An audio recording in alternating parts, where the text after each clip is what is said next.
Hello hello नमस्ते सभी प्यारे भाइयों को। आप सभी का बहुत बहुत स्वागत है आपके अपने YouTube चैनल अमन स्मार्ट क्लासेस में। आशा करता हूं कि आप सभी को हमारा जो पढ़ाया हुआ कंटेंट है बहुत ही अच्छी तरह से समझ में आ रहा होगा। अगर समझ में नहीं आ रहा है तो हमने आपको पहले भी बोला है कि आप कमेंट बॉक्स में क्या कीजिए, कोई भी बात अगर आपको समझ में नहीं आती है तो आप कमेंट बॉक्स में हमें बताइए, जिससे हम आपको वो बात समझा सकें। और जैसा कि आपको पता है कि जो पिछली वीडियो में हमने आपको भाग 1 संविधान के भागों से जो आपकी क्लास चल रही थी संविधान के भागों के अबाउट में, तो हमने आपके संविधान के जो भाग हैं जिनकी संख्या कितनी थी 22 बताई थी। 22 संख्या है, मूल संविधान में भागों की संख्या आपके 22 है। और उन भागों में हमने 11 भाग तक आपको विस्तार से बता दिया था। 11 के बाद हमने बोला था नेक्स्ट क्लास में जितने भी भाग रह जाएंगे आपके उतने भाग हम कंप्लीट करवाएंगे। तो ऐसे ही जो आपके 11 तक जो भाग थे हमने लास्ट जो आपके करवाए थे, उसके बाद जो आपका अगला भाग होगा उसमें हमने आपको आर्टिकल 263 तक करा दिया था, 263 तक।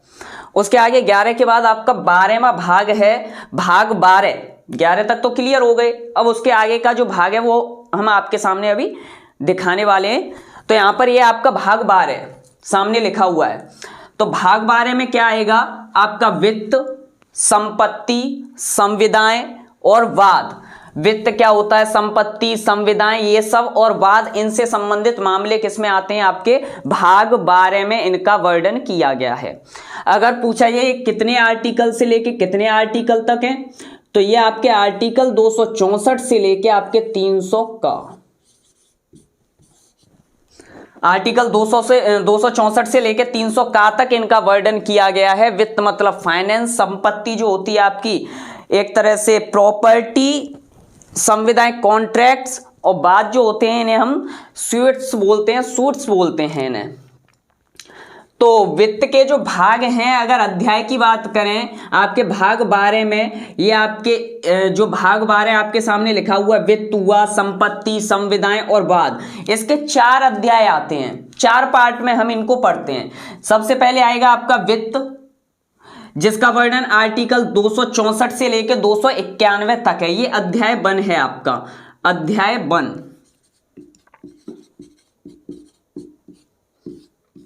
इसका जो वर्णन किया गया 264 से लेकर 291 तक इसका वर्णन किया गया है। किस इसमें कुछ मुख्य आर्टिकल्स आते हैं, जैसे आपका आर्टिकल 266, आर्टिकल 267, आर्टिकल 280।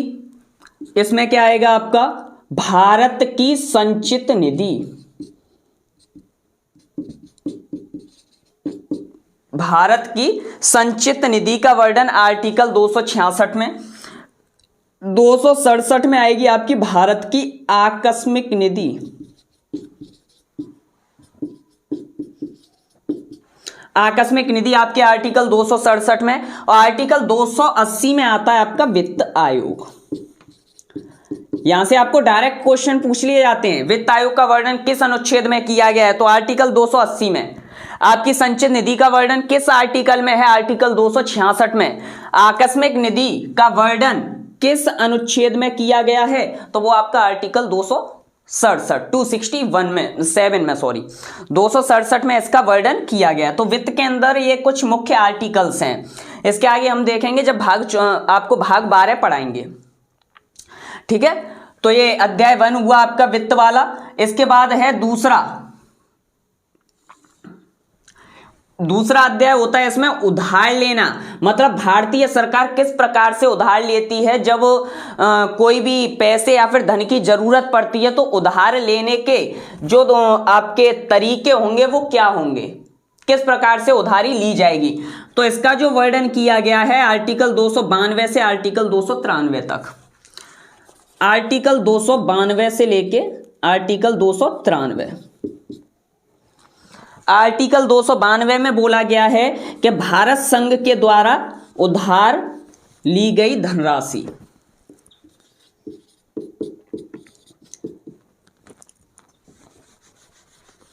आर्टिकल 292।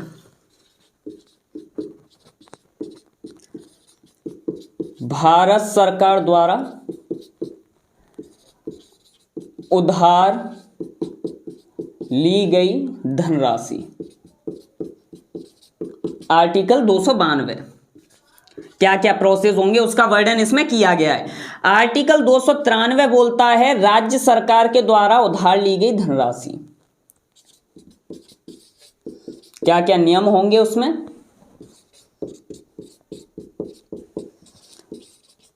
उधार धनराशि इसके अबाउट में बताया गया आर्टिकल 292 और आर्टिकल 293। ये आपका अध्याय 2 है। अध्याय 1 में हमने आपको बताया कि वित्त संबंधी जितनी भी बातें हैं इसमें रखी गई हैं। आर्टिकल 266 में आपकी संचित निधि, आर्टिकल 267 में आपकी आकस्मिक निधि और 280 में आपका वित्त आयोग। ऐसे ही अध्याय 2 में आपका उधार लेने के तरीके बताए गए हैं, क्या क्या प्रोसेस होगी। आर्टिकल 292 में भारत सरकार के द्वारा उधार ली गई धनराशि है और आर्टिकल 293 में आपके राज्य सरकार के द्वारा उधार लेना, केंद्र सरकार से राज्य सरकार के द्वारा उधार लेने के जो प्रावधान है उसका वर्णन किया गया है। ठीक है, और भी बहुत सारी बातें हैं जो वित्त वाले में बताए गए हैं। जब हम इस पार्ट को टॉपिक को पढ़ाएंगे तो पूरे आर्टिकल्स कराएंगे आपको। इसके बाद नेक्स्ट है आपका भाग 12 का अध्याय 3। ये आपका अध्याय 3 है। ये आपका अध्याय 2 था, ये आपका अध्याय 3 है। इसमें आएंगे आपकी संपत्ति, संविदाएं, अधिकार क्या होंगे, दायित्व क्या होंगे, बाध्यताएं क्या होंगी, वाद और कार्यवाहियां क्या होंगी। इन सभी का वर्णन किया गया है आपके अध्याय 3 में। संपत्ति मतलब प्रॉपर्टी, संविदाएं मतलब कॉन्ट्रैक्ट्स, अधिकार मतलब आपके राइट्स और दायित्व मतलब आपके लायबिलिटीज और बाध्यताएं ऑब्लिगेशंस, बाध्यताएं क्या क्या होंगी, किन किन बातों में बाध्य हैं। दायित्व मतलब क्या क्या कार्य करने के इनके दायित्व हैं, लायबिलिटीज हैं। अधिकार मतलब राइट क्या क्या होंगे, इनके पास क्या क्या अधिकार होंगे। संविदाएं आपके कॉन्ट्रैक्ट्स, संपत्ति आपका प्रॉपर्टी और वाद मतलब डिबेट एक तरीके से या फिर कार्यवाहियां, ये सब के बारे में वर्णन किया गया आपके किसमें, अध्याय 3 में। किस आर्टिकल से किस आर्टिकल तक हैं ये, 294 से 300 तक। ये बेटा अच्छे से याद हो जाएंगे अगर आप इन्हें टुकड़ों में देखोगे तो।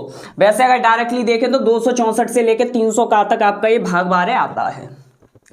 और लास्ट है आपका संपत्ति का अधिकार जो अध्याय 4 है आपका, और इसमें जो दिया गया है आपका आर्टिकल 300A। आर्टिकल 300 का इसमें वर्णन किया गया है और इसमें आप सभी को पता है कि विधि के प्राधिकार के बिना व्यक्तियों को संपत्ति से वंचित नहीं किया जा सकता। मतलब कानूनी रूप से आप विधि का क्या कर सकते हो, अधिग्रहण कर सकते हो किसी भी व्यक्ति की विधि का। मतलब ये एक वैधानिक अधिकार है। पहले जो संपत्ति का अधिकार किस में आता था, पहले ये जो आपका अधिकार है आर्टिकल 31A में था और ये किस में था आपका, फंडामेंटल राइट्स में, FR में। जैसे हमने बताया था आपके भाग 3 में हमने बताया कि FR से हटाकर आपका वैधानिक अधिकार किसके अंतर्गत बनाया गया, आपका 44वां संविधान संशोधन 1978 में संपत्ति के अधिकार को आपके मौलिक अधिकार से हटाकर कैसा अधिकार बना दिया गया, वैधानिक अधिकार बना दिया गया। ठीक है, जल्दी से इसका स्क्रीनशॉट लें या फिर नोट करें, उसके बाद आगे बढ़ते हैं।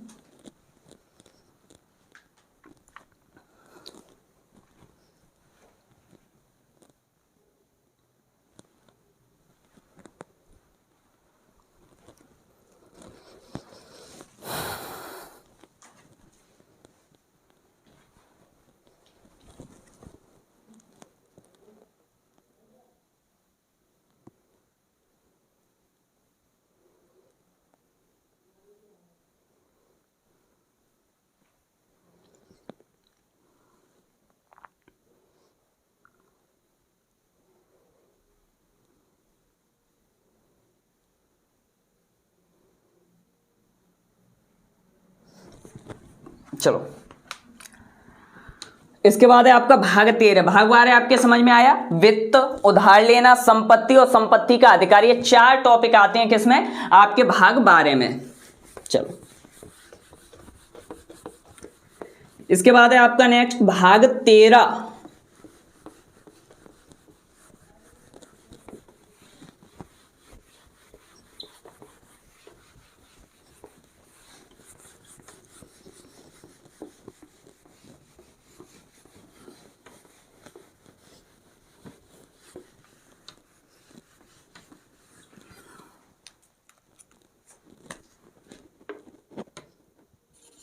भाग 13 और इसमें है भारत के राज्य क्षेत्र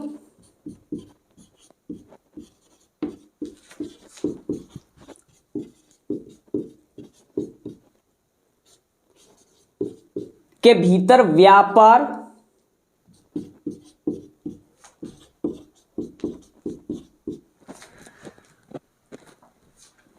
वाणिज्य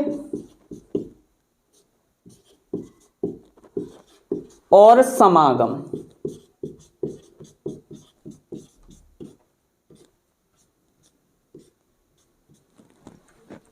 और ये आएगा आपका आर्टिकल 301 से लेके और आर्टिकल 307 तक इसका वर्णन किया गया है।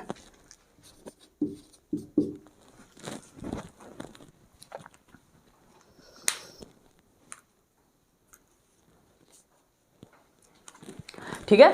भाग 13 बोलता है आपके भारत के राज्य क्षेत्र के भीतर व्यापार, वाणिज्य और समागम, एक तरह से ट्रेड और आपका कॉमर्स, एक तरह कॉमर्स, ट्रेड और कॉमर्स, इंटरकोर्स इन इंडिया या फिर इंटरकोर्स ऑफ इंडिया, भारत के राज्य क्षेत्र के अंदर राज्यों का संघ शासित केंद्र, संघ शासित प्रदेशों के साथ व्यापार किस तरीके से होगा, क्या क्या वाणिज्य कॉमर्शियल अधिकार होंगे, कौन कौन से वाणिज्यिक अधिकार होंगे, किस प्रकार की संस्थाएं, व्यापार, वाणिज्य, इन सभी का समागम कैसे होगा, इन सभी बातों का वर्णन किया गया है आपके भाग 13 में। कि मतलब राज्यों का राज्यों के साथ व्यापार किस प्रकार से होगा, कितना टैक्स, कितना कर, ये सब बातें बताई गई हैं भाग 13 में। किस प्रकार से हम व्यापार करेंगे भारत के राज्य क्षेत्रों के अंदर, तो ये सब बातें आपकी आएंगी भाग 13 में, आर्टिकल 301 से लेकर 307 तक।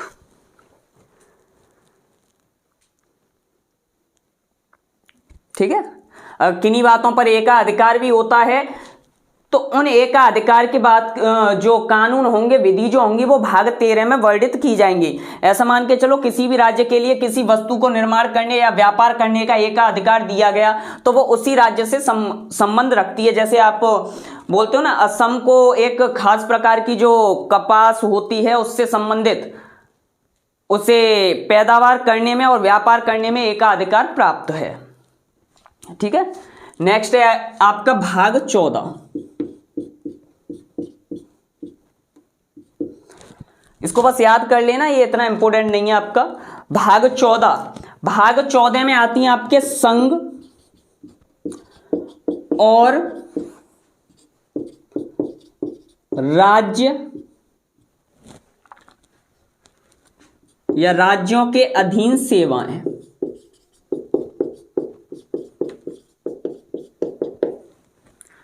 और ये आएंगे आपकी आर्टिकल 308 और 308 से लेके आपके 314 तक।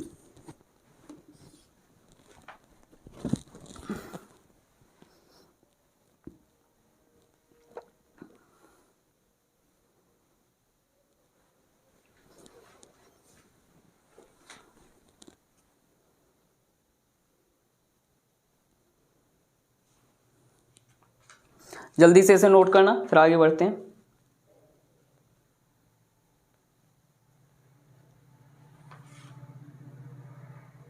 एक मिनट, 314 नहीं, 323 है ये, 323।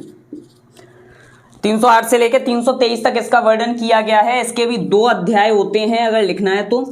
एक तो है सेवाएं, सर्विस, और एक है आपका लोक सेवाएं या लोक सेवा आयोग।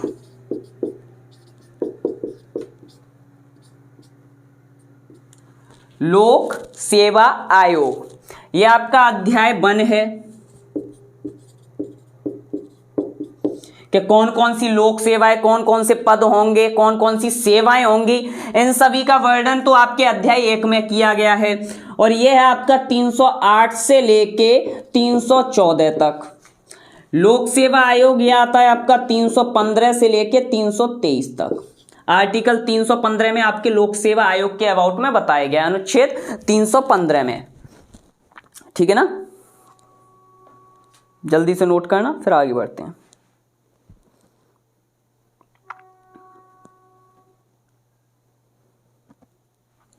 क्लियर हुआ? भाग 14 संघ और राज्यों के अधीन सेवाओं के बारे में वर्णन करता है और इसमें अध्याय 1 जिसमें सेवाओं के बारे में बताया गया है, पद पर रखने के तरीके, किस प्रकार की उसमें योग्यताएं होनी चाहिए, संसद कौन से कानून बना सकती है, कौन सी विधि का निर्माण कर सकती है, क्या क्या उसके कार्य करने के एक तरह से शर्तें होंगी, उन सभी के प्रावधान है किसमें, आपके अध्याय 1 में सेवाओं में। लोक सेवा आयोग के अंतर्गत बताया गया है कि इसके अंतर्गत लोक सेवा आयोग, इसमें हम क्या करेंगे, जो आपके सिविल अधिकारी हैं उनकी हम नियुक्ति करेंगे, लोक सेवा से संबंधित व्यक्तियों की नियुक्ति की जाएगी आपकी आर्टिकल 315 से 323 के अंतर्गत। ठीक है,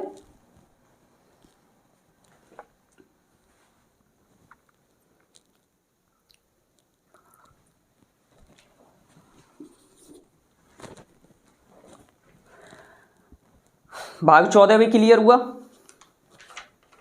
कोई भी बात अगर समझ में नहीं आती है तो आप कमेंट बॉक्स में उसको लिखकर भेज सकते हो, हम आपको या तो कमेंट बॉक्स में ही रिप्लाई देंगे। अगर वो बात वहां पर आपके क्लियर नहीं होती है तो हम आपको नेक्स्ट क्लास में उसके अबाउट में अवश्य बताएंगे। इसके बाद है आपका भाग 14 का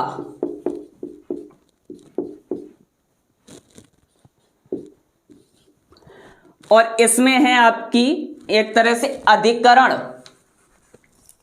ट्रिब्यूनल्स, और ये है आपका आर्टिकल 323। इसमें दो आर्टिकल हैं, ए और बी, आर्टिकल 323 का ए और 323 का बी। और इसमें बताया गया प्रशासनिक सेवाओं के अबाउट में, प्रशासनिक सेवाओं के अबाउट में इसमें बताया गया है भाग 14 का। इसके बाद है भाग 15। इसमें है आपका निर्वाचन, और ये आपका आर्टिकल 324 से लेके 329 तक।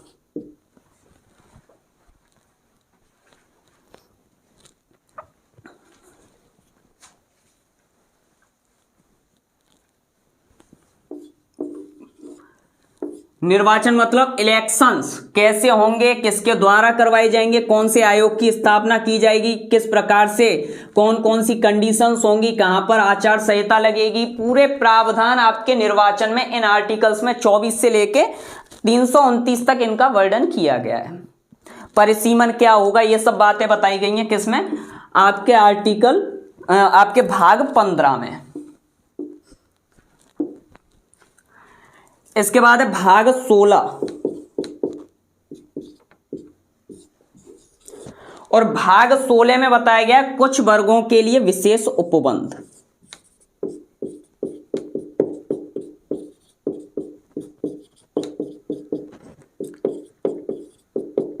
विशेष उपबंध, और यह है आपका आर्टिकल 330 से लेके 342 तक इनका वर्णन किया गया है।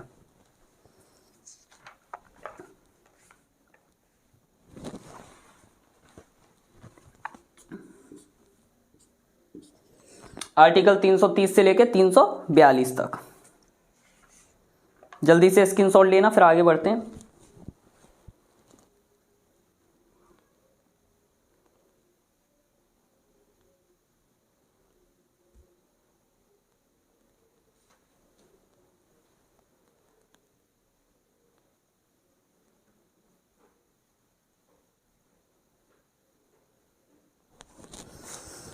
ठीक है, इसमें कुछ अगर मुख्य आर्टिकल्स देखने हैं तो इसमें मुख्य आर्टिकल है आर्टिकल नंबर आपका 330, आर्टिकल नंबर आपका 331, आर्टिकल नंबर आपका 332 और आर्टिकल नंबर आपका 333। आर्टिकल 330 के अंतर्गत लोकसभा में आपके लोकसभा में एससी व एसटी के लिए स्थानों का आरक्षण, लोकसभा में एससी व एसटी के लिए स्थानों का आरक्षण, रिजर्वेशन, सीटों का रिजर्वेशन, आर्टिकल 330 के अंतर्गत। 331 में एंग्लो इंडियन, किसमें? लोकसभा में आंग्ल भारतीयों की नियुक्ति, आंग्ल लोकसभा में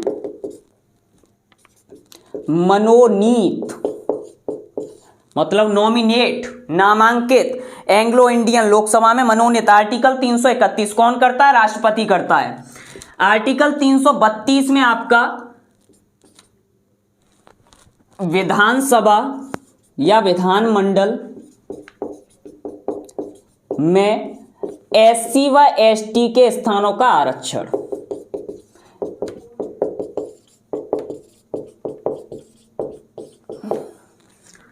और 333 में समान बात है, अगर राज्यपाल को लगता है कि विधानसभा में एंग्लो इंडियन का निर्वाचन नहीं हुआ है तो उसे विधानसभा में मनोनीत करने की शक्ति।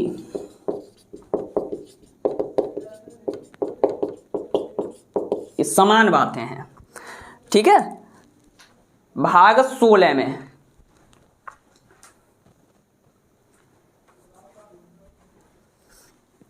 जल्दी से लिखें या स्क्रीनशॉट लें, उसके बाद फिर आगे बढ़ते हैं।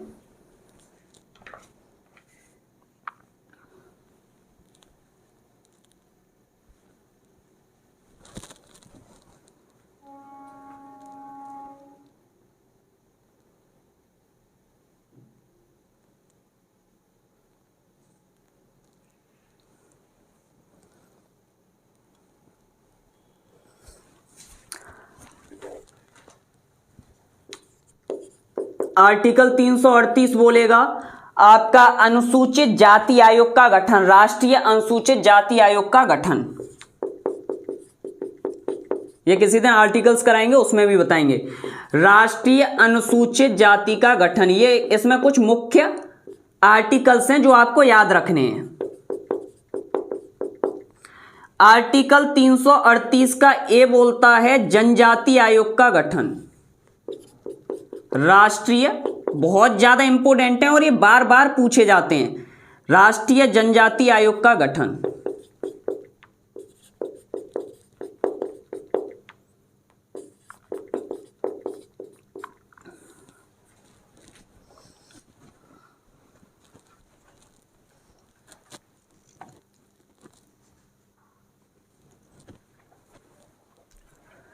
तो आपका भाग 16 हुआ। अगर इसके आगे भी देखना है तो आर्टिकल 341 341 बोलता है आपका, आर्टिकल 341 अनुसूचित जातियां,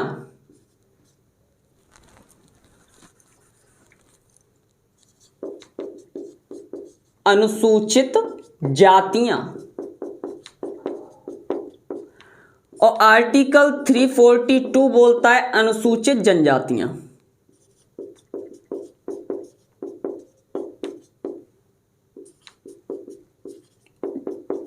जनजाति।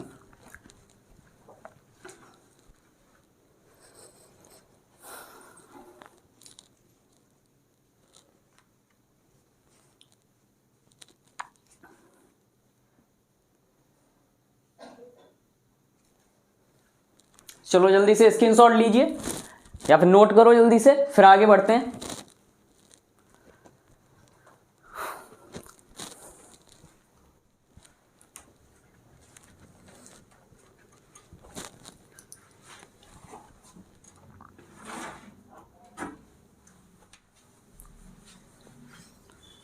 चलो इसके बाद है आपका भाग 17 और उसमें वर्णन किया गया संघ की राजभाषा के अबाउट में।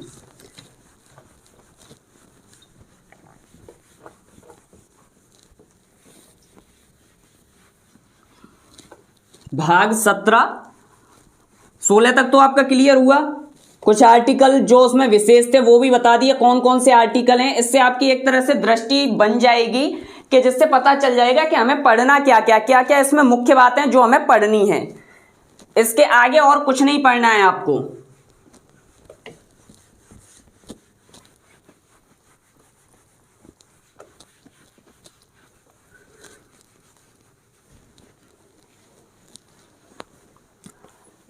नेक्स्ट है आपका भाग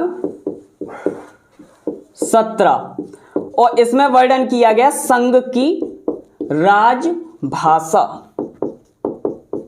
और ये है आपका आर्टिकल 343 से लेके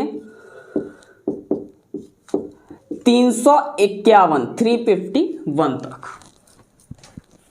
343 से लेके 351 तक इसमें बताया गया है।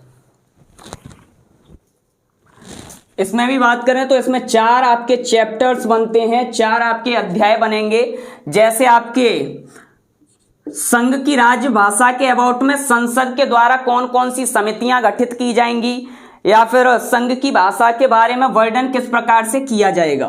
संघ की भाषा क्या क्या होगी, तो पहला अध्याय तो आपका यही बन जाता है। और दूसरा जो आपका अध्याय इसमें बनेगा प्रादेशिक भाषाएं, जो क्षेत्रीय भाषाएं होंगी, कौन कौन सी प्रादेशिक भाषाएं होंगी उसका वर्णन।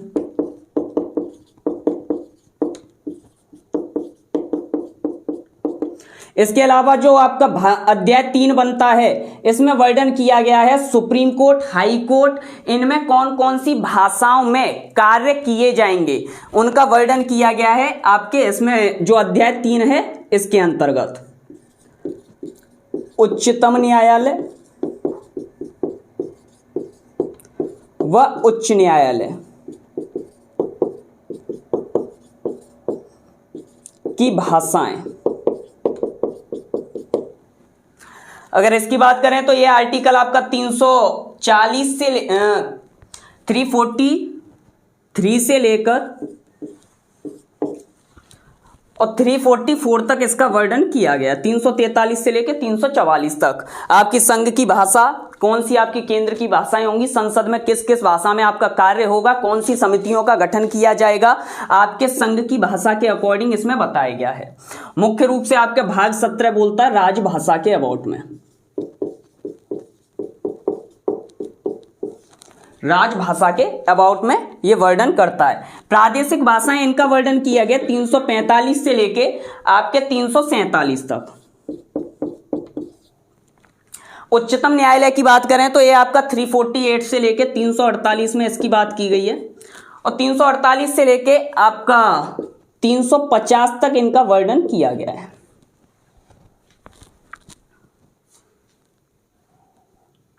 ठीक है, नेक्स्ट इसके आगे है आपका विशेष, और इसमें विशेष रूप में जो आपका वर्णन है इसमें आपका आर्टिकल 351 आ जाता है।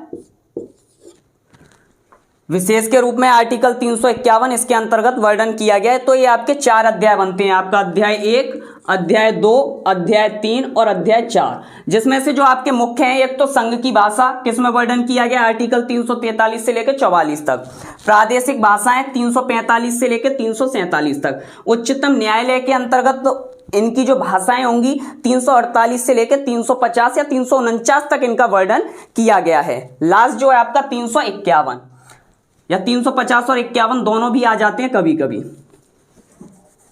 और बेटर ढंग से देखना है तो यहाँ पर 349 और यहाँ पर ये 350 से 51। जल्दी से स्क्रीनशॉट लीजिए, फिर आगे बढ़ते हैं।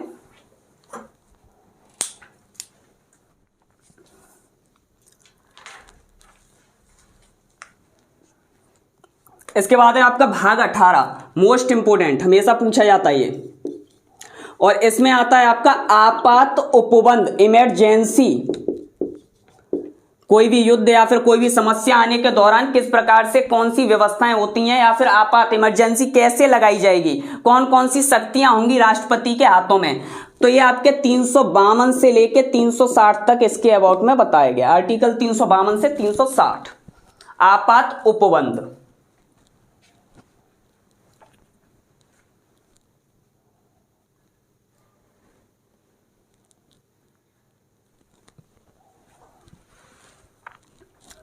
हो गया बेटा, चलो इसके बाद है आपका भाग 19,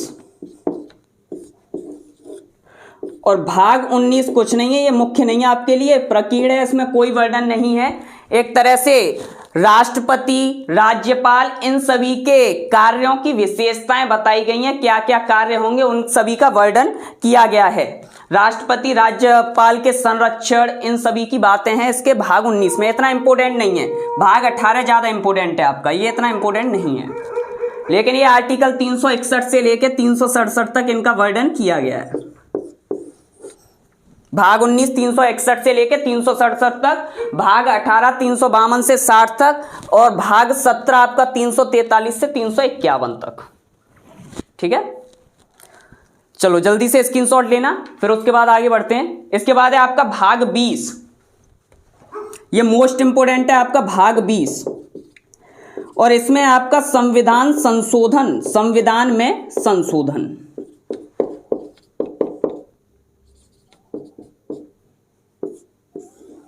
संविधान में संशोधन, और इसमें आपका एक ही आर्टिकल आता है, आर्टिकल 368। संविधान में संशोधन करने की जो प्रक्रियाएं होंगी उसका वर्णन किया गया भाग 20 में, आर्टिकल 368 के अंतर्गत। आप सभी को पता है आर्टिकल 368 के अंतर्गत जो संशोधन होते हैं, अमेंडमेंट होते हैं, वो 2 प्रकार के होते हैं। जब बताएंगे इसके अबाउट में पूरा विस्तार से बताएंगे कैसे संशोधन किए जाते हैं। चलो इसके बाद देखते हैं भाग 21।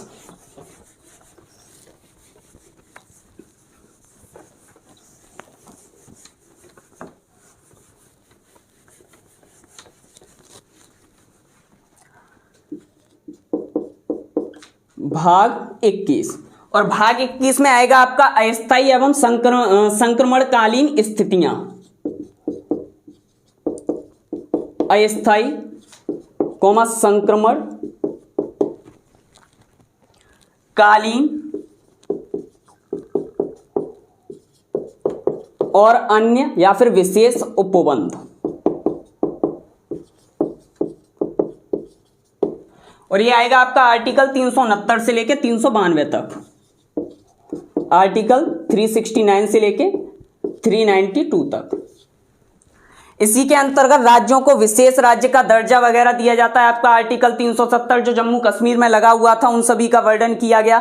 विशेष राज्य आपके भाग 21 के अंतर्गत ही बताए जाते हैं। अस्थायी, संक्रमणकालीन या फिर विशेष उपबंध जो बनाए जाएंगे वो इसी के अंतर्गत बनाए जाते हैं। आपका जैसे नागालैंड हुआ, असम हुआ, आपके ये कुछ राज्य हैं जिसमें विशेष रूप से विशेष राज्य होने का इन्हें दर्जा प्राप्त है। तो ये भाग 21 के अंतर्गत इसमें सारी नियमावली दी हुई है। ठीक है, इसके बाद है आपका भाग 22, और भाग 22 में आपका उपबंध है संक्षिप्त, मतलब आपके जो संविधान है उसको लागू करने का संक्षिप्त रूप से नाम वर्णन किया गया है। हिंदी,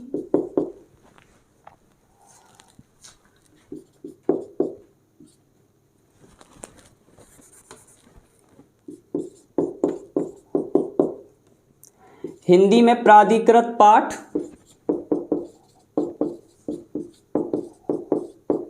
व निरसन। ठीक है, भाग 22 392 से या फिर 393 से लेके आपका 395 तक आपका भाग 22 इसमें वर्णन किया गया है। इस समय इसमें देख सकते हैं आपका शॉर्ट टाइटल वगैरह ये सब बताए गए हैं, क्या क्या टाइटल है, क्या संविधान होगा, शॉर्ट रूप से व्याख्या की गई है आपके भाग 22 में, आपके संविधान के भाग 22 में। इसके बाद आपकी अनुसूचियां जो मैं आपको क्लियर करा चुका हूं पहले वाली क्लास में। जल्दी से स्क्रीनशॉट लीजिए इसका। और आपके ये भाग जो हैं आज समाप्त हुए। इसमें अगर आपको कोई भी किसी भी प्रकार का कोई भी क्वेश्चन हो, कोई भी क्वेरी करनी है कि या फिर कोई शब्द समझ में नहीं आया, कोई भी बात समझ में नहीं आई है, तो आप कमेंट बॉक्स में उसे टाइप करके छोड़ सकते हैं उसे, या फिर तो हम वहीं पर समझा देंगे, या फिर अगर वहां पर नहीं हो पाया तो हम नेक्स्ट क्लास में आपके उस क्वेश्चंस का रिप्लाई अवश्य देंगे। और इसे पढ़ने से पहले, इस भाग को समझने से पहले आपको पहले वाले जो भाग है जिसमें हमने आपको भाग 1 से लेकर 11 तक समझाया है, उसे समझना बहुत जरूरी है, वो सबसे ज्यादा महत्वपूर्ण है। अगर आपको हमारी वीडियो बहुत ही ज्यादा पसंद आ रही है, आपको ये कंटेंट हमारा पसंद आ रहा है, आपको हमारी बातें कही हुई सभी समझ में आती हैं, तो ज्यादा से ज्यादा हमारी वीडियो को अपने जैसे भाइयों तक पहुंचाइए। जिससे कुछ अन्य व्यक्तियों के या फिर अन्य जरूरतमंद छात्रों का भी भला हो सके। और ज्यादा से ज्यादा लाइक करें वीडियो को, ज्यादा से ज्यादा हमारे चैनल को सब्सक्राइब करें। ठीक है, इसके बाद नेक्स्ट जो वीडियो है उसमें हम आपके लिए कुछ विशेष लाने की कोशिश करेंगे, कुछ अच्छा। इससे भी जो आपका भाग कराए हैं जितने अच्छे तरीके से समझाए गए हैं, शायद ही, आई होप, मैं ऐसी आशा करता हूं शायद ही आपको कहीं पर मिले इतने बढ़िया तरीके से। वरना इन्हें कि भाग को तो आप 15 या 20 मिनट में खत्म कर सकते हो आर्टिकल्स के थ्रू, लेकिन उन्हें समझना जरूरी होता है। और मुझे ऐसा लगता है कि एसएससी और आपके पुलिस, यूपी पुलिस, इन संबंधित परीक्षाओं के लिए जितनी भी पॉलिटी या फिर कॉन्स्टिट्यूशन पढ़ना होता है, यूपी पुलिस कांस्टेबल और आपकी एसएससी जीडी, उनके लिए तो अगर आप भाग पढ़ लोगे डिटेल से तो उसी में क्लियर हो जाता है। जो आपके लायक जो होती है कॉन्स्टिट्यूशन होता है, अगर भाग को ही आपने 2 क्लास में डिटेल से पढ़ लिया तो उसी में आपका पूरी की पूरी कॉन्स्टिट्यूशन या फिर संविधान, जिसे आर्टिकल्स बोलते हो, वो पूरे क्लियर हो जाते हैं भाग के साथ ही। इसके बाद नेक्स्ट वीडियो में मिलते हैं। ठीक है, नमस्कार।